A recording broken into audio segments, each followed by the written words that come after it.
Hei, jeg heter Alexander Papas, og jeg er andre kandidat til Stortinget for SV fra Hordaland. Og jeg mener at folk bør stemme SV om de vil at familiene skal få bedre økonomi.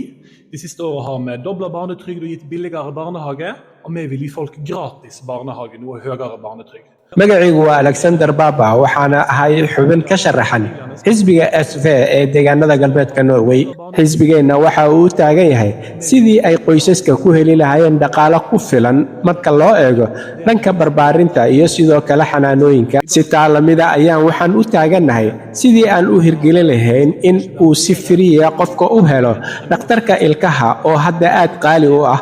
Waxaana samaynaynaa ugu yaraan in ay la mid noqoto inuu qofka dhakhtarkiisa la kulmo iyo inuu dhakhtarka ilkaha u tago isla meel inay noqdaan.